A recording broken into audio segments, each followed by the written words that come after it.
Overcrowded classrooms, record educator vacancies, yet politicians want to give $500 million to a California billionaire and stash $2.4 billion in reserves, while our students and educators suffer. It's a rainy day in Nevada. It's time for 20, paid for by Nevada State Education Association.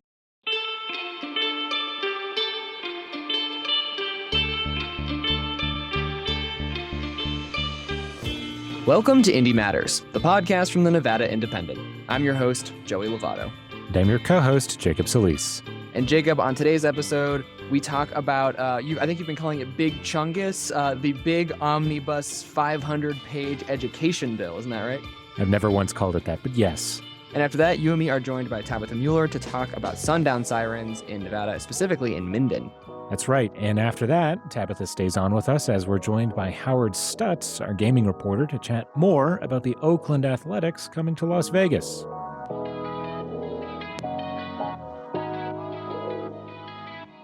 Alrighty, well, just like last week, my first segment is joined by Rocio Hernandez and Jacob. Hello, you two. We're talking about education again this week. Welcome to the pod. Hey.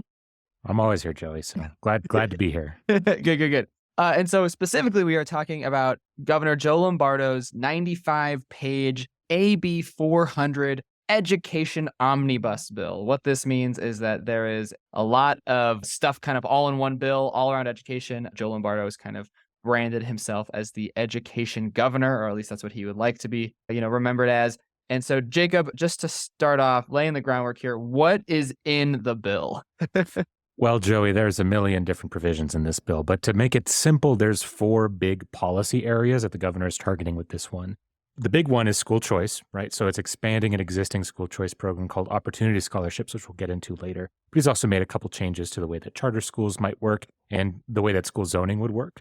Then he's got a big section on childhood literacy programs, expanding funding for that, and then going back to a major provision of the Read by Grade 3 program. Then he's got stuff, more money for the teacher pipeline in basically more latitude for the governor's office to declare labor shortages and new accountability measures, sort of taking existing commissions, giving them new mandates so that everyone can kind of track the way that education money is spent and if it's affecting outcomes, things like graduation rates and stuff. Okay. So let's start with school choice. How exactly would AB 400 expand Nevada's school choice options? So the big thing here when we talk about AB 400 and school choice is opportunity scholarships. And I'm going to explain this as simply and as quickly as I can because they're weird. So what it is that it's not necessarily the state funding a scholarship. What it is that the state will give tax credits equivalent to an amount of corporate donations that go to scholarship organizations that let families subsidize private school tuition. And a lot of these private schools are also private religious schools. So basically families that are at 300% of the poverty line, that's $80,000 for a family of 4, can qualify for this scholarship. They get a maximum of $8,700 per year, though usually they get less than that. It's kind of in like the $5,000, $6,000 range. And about 1,400 students got those scholarships in 2022. So everyone hold that information in your mind. Because the way that this bill changes that is that it dramatically increases the threshold to qualify for the scholarship. So instead of 300%, it's 500% of the federal poverty line. So for a family of 4, that's $150,000 of income every year. Now, what it also does is it basically quadruples the amount of tax credits available to fund the program. So instead of about $13 million per year in tax credits like we are now, it would increase that to $50 million in the next biennium. Okay, so that's a lot of money. So why does the governor's office actually want to make these changes? Well, on the one hand, Governor Joe Lombardo, like you mentioned in the intro, he basically staked his campaign for governor on being Mr. Education, right? And a big part of that when we talk about the way Republicans talk about public education is talking about private education and school choice. Governor Joe Lombardo, his chief of staff, Van Keekever, they're Republicans, and they're presenting this bill. How have Democrats responded to all of this? They don't love it. So it's important to note, we say it all the time, but Democrats are in control of the legislature. They control both houses. And this was heard in the assembly where there's a supermajority of Democrats. And so the assembly speaker, Steve Yeager, who sits on the Ways and Means Committee where this was heard, basically said that, okay, even if it's not directly coming from state budgets, this is still money that the state is losing out on, right? Just because we never got the money from a tax credit doesn't mean that that money never existed, right? Like the state would have gotten that money. He argued that basically it was not wise for the state to direct dollars to private education when the public education system, even if it's going to get $2 billion this year, isn't at the funding levels that the State Commission on Education Funding says it should be at. Okay, so Rocio, you've been following part of this bill too. And so other than opportunity scholarships, how else is this looking at school choice in the bill? Yeah, there's a bunch of different ways. I think I heard either Governor Lombardo himself or someone from his staff say that the way they're looking at this is that school choice doesn't necessarily have to mean just one single thing, like the opportunity scholarships that we've been talking about. So a couple of different things that they're looking to do is expand charter schools by allowing cities and counties and potentially even tribal governments to sponsor new charter schools, potentially by allowing these municipalities to open their own charter schools. They could alleviate crowded traditional public schools. They're talking about, alleviating already existing traditional public schools that may be overcrowded, so students can have more options available to them instead of sticking in these schools where you might have large class sizes and therefore not get as much personalized attention. Another thing that they're looking at doing is adding state funding for charter school transportation, because right now charter schools don't get support from the state the way your traditional school district would to transport students. So therefore, if you are a student or a parent of a student who wants to attend a charter school, you're going to have to drive yourself to school somehow or carpool with a family or, find another means to get there. And that limits the access and who can access these charter schools. So you might not see working parents being able to do this. It just wouldn't be feasible for them without this possible transportation funding. Another thing that the governor's office is looking at doing is creating open zoning of schools. And what this would do is right now, each student, depending on your address, is zoned to a particular school within your traditional public school district. What this would allow you to do is now leave your neighborhood school and go to a different school, no matter what part of the city or the state, as long as that school that you're looking at getting into has space for you within their school. And then the last thing that they're also looking at doing is creating an office of school choice. And what the governor's office described this as is it would be like a hub of information and support for parents or students who are looking to explore the variety of education options in the state. So that could be anything from private schools, charter schools, other traditional public schools known as magnet schools, CTA schools, home schools, micro schools, the whole full gambit of options out there. And so the idea would be that if you come to this office, you can get all this information on how you could sign up or enroll or transfer to any of these schooling options. And another, contentious thing in this bill is the read by 3 provision. It's a 2015 provision presented by Governor Sandoval to, get kids to read by the 3rd grade. If they weren't, they were held back. That provision was then removed by Democrats in 2019 so that you couldn't hold people back, but it still had funding. And then during COVID, a lot of that funding was taken out of it. There's still some funding in it. It's pretty much a shell of its former self. So how is this bill kind of changing and addressing read by grade 3 now? Yeah, so there's 2 major provisions in this bill that the governor's proposing. The first is adding a whole bunch of money back into the program. So basically $123 million for a new part of the budget that's going to fund early childhood literacy programs going forward.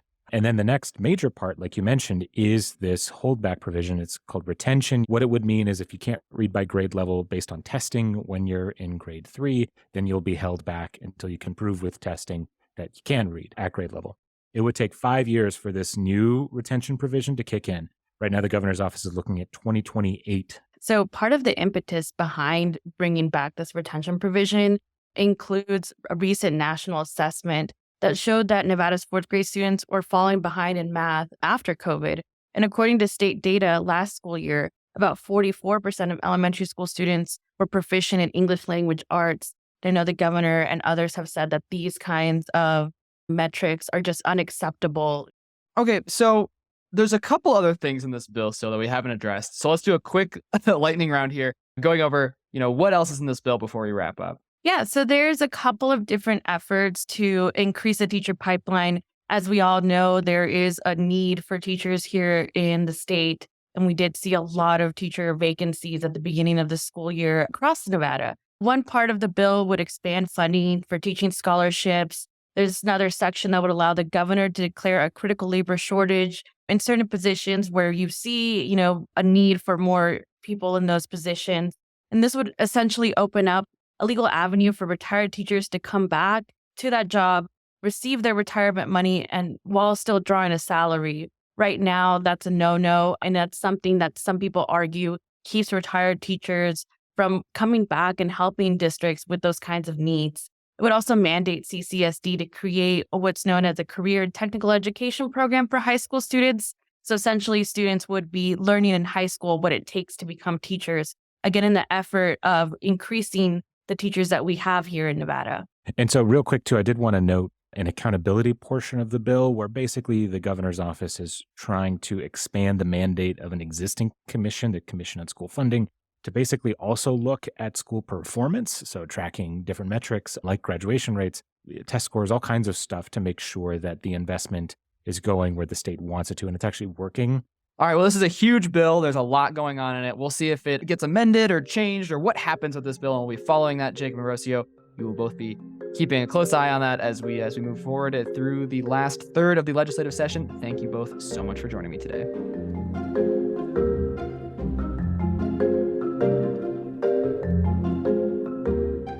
This past week marked the first House passage deadline, which meant that any bills that didn't clear their way through the first House died. Most of them made it through, and that includes one bill that would try and ban something called a sundown siren. Our colleague Tabitha Muller was monitoring a vote on the floor on this bill, which is more controversial than you might think. So, Tabitha, let's just start here. What is this bill, and what is a sundown siren? So the bill is Senate Bill 391, and basically what it would do is ensure towns can only use sundown sirens for emergencies. Now, sundown sirens have historically been used as signals for people of color to leave the town limits before nightfall or suffer bodily harm. Some people have said that this is a relic of the past. It's not anything that's still in place, but those who hear this siren say that it is reminiscent and a continuation of a racist history in which people of color were harmed. And one of the things that we heard in this discussion was Senator Dallas Harris, who is Black, reading an email that she received in April as an example of why this measure is important. I want folks to understand that although the ordinance was dropped in 1970, this is not history. I received an email on April 8th of this year, 2023, that says in part, "Too bad they abandoned the sirens to make people like you leave town. I hope Nevadans soon realize that your kind should never be in charge of anything in this country." This history is not history. It is incumbent upon us to put these types of things in the history books. And you can pass an ordinance to say that something means something else. But I guarantee you today that there, unfortunately, are Nevadans who wish that that siren still applied to people like me. One thing that I think is worth noting is that what Dallas Harris kind of pointed out about this is that it is incumbent upon lawmakers to put policies or practices like this in the history books, even though that some of her colleagues pushed back against banning sundown sirens. So in 2021, there was a law passed about sundown sirens. So there's this feels repetitious, or why are we also doing this one now? Yes. So there was a bill that was passed last session that addressed sundown sirens and banned them. However, what happened is the town of Minden said that the tribe had agreed that they could move their sundown siren up to 5 p.m. However, members of the tribe kind of felt bullied into that decision. There was a long discussion about it when this bill was heard, and are asking for a complete ban. So this measure would essentially close any remaining loopholes that were left by the bill that was passed last session. All right, Tabitha, well, thanks so much for talking about that, and you're going to stick around with us to talk about the A's coming up.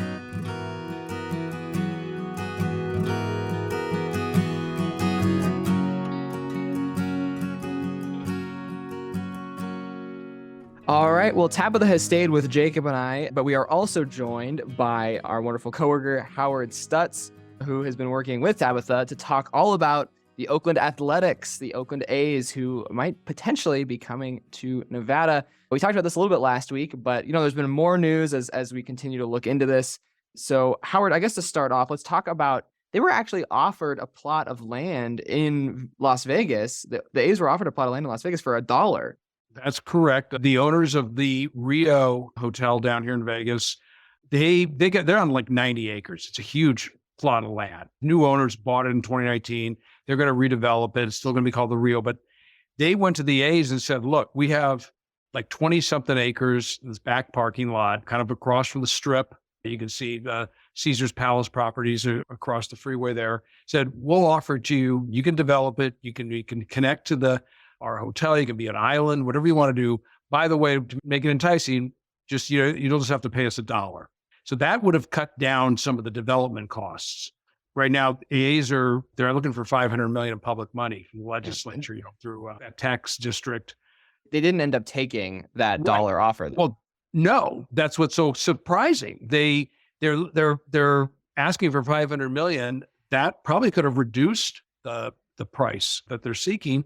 And they said, well, we don't like the traffic coming in and out of it. We don't think it's a good fit for us. And then lo and behold, a week or two later, that's when they landed the old Wild Wild West site over on Tropicana and Dean Martin Drive, just west of the freeway, which the A's president told me that's where they wanted to be from day one. They always wanted that side of the 20 plus sites they've been looking at here in Southern Nevada over the last 2 years. Yeah, and I'll kick this to Tabitha because there was actually some movement this week, nothing actually concrete or that changes our perception of what the deal might look like. But someone made a visit to Carson City, is that right? Yes. Yesterday around 3:30, we saw quite a few A's lobbyists and the A's president, David Cabell, actually going into a meeting in the Assembly Speaker's office. Along with Steve Yeager, we had Treasurer Zach Conine, who was also kind of going into the office. So definitely some things happening on the ground, but it's still unclear. There's no specific deal yet. There's nothing set in language. We haven't seen a bill, but I'm hearing, and we have maybe about 2 more weeks if they do want to get something done this legislative session. Tabitha's correct. That's what we've heard, is that the A's, and I think the lawmakers themselves, would like to get this done in 2 weeks. The problem will be is if they don't, it's probably would go to a special session. And I don't know if the governor wants to call a special session, but I think they're going to try to jam this through as quick as possible. I was also going to ask, the Raiders got, is it $750 million in public funding to build Allegiant? So the A's are looking at $500 million. I think, what has public perception kind of been? I think there's been a lot of back and forth. They're different, but they're the same in some ways. The Raiders, to start off, Allegiant Stadium, $750 million in public money for basically about a $2 billion, 65,000 seat football stadium.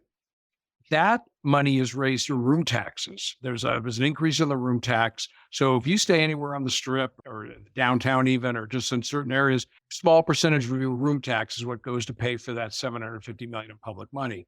The A's are looking for $500 million, but the tax incentive district they're creating is almost like a user fee, because you're going to have the baseball stadium, and then you're going to have all these restaurants and shops and entertainment ideas around the stadium. If you buy drinks or food or whatever, that money is where we'll go toward the $500 million in public financing. It's not going to be a citywide type tax. So that's the main difference of it. Obviously, we have a lot more details now than we used to. And if this deal is going to get done, we're closer now than we have been this entire time. But what is the likelihood that this actually happens, or otherwise, that it falls through, that it doesn't happen? Well, there's so many different variables. I think the legislatures, a lot of these lawmakers want to get this done. They want to see it done. They're now getting pressure. There was a release today from all the Southern Nevada chambers, the Las Vegas Chamber of Commerce, Asian Chamber of Commerce, Latin Chamber of Commerce, all supporting the A's.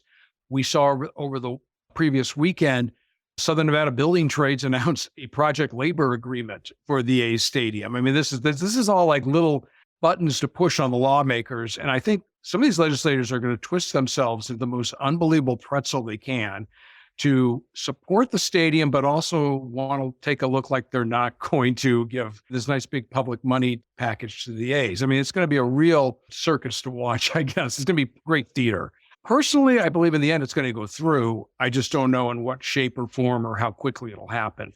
Governor Joe Lombardo has essentially said absolutely no taxes. So it'll be interesting to kind of, like you said, how are they going to cast it? How are they going to make it? And talking about the redirection of sales tax dollars, in what could be maybe a special tax district is interesting. Because sure, it's not new taxes, but that's tax money that wouldn't be going back into the state. All right, Howard. Well, thank you so much for joining us on the podcast. Tabitha, you as well. I'm sure we will be talking a lot more about the A's as well as other sports-related things as they happen in Las Vegas. Howard, I'm sure you're going to be joining the next Major League Soccer team that comes to Vegas, right? Or the NBA team that comes in next. The NBA, 3 years. I will predict that now. 3 years, and we'll go to the Oakview arena that's being built south of town that we've written about. No tax dollars involved, no public money involved with it. It will be done by Tim Lewicki and Mark Dane, and that will be the NBA in 3 years. Prediction. All right. Well, I can't wait to wear my Warriors Kings hat when we start talking about the NBA. Thank you, Howard and Tabs, for joining us on the podcast. And Jacob, I'll see you in the outro.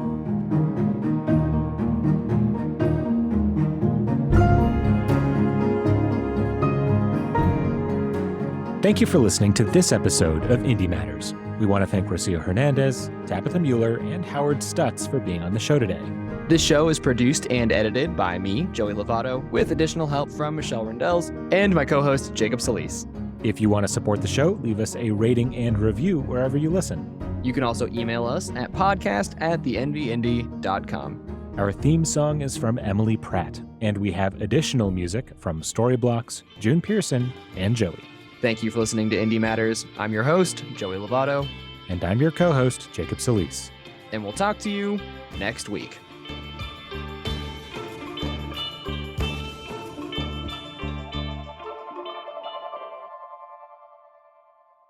Overcrowded classrooms, record educator vacancies, yet politicians want to give $500 million to a California billionaire and stash $2.4 billion in reserves, while our students and educators suffer. It's a rainy day in Nevada. It's time for 20, paid for by Nevada State Education Association.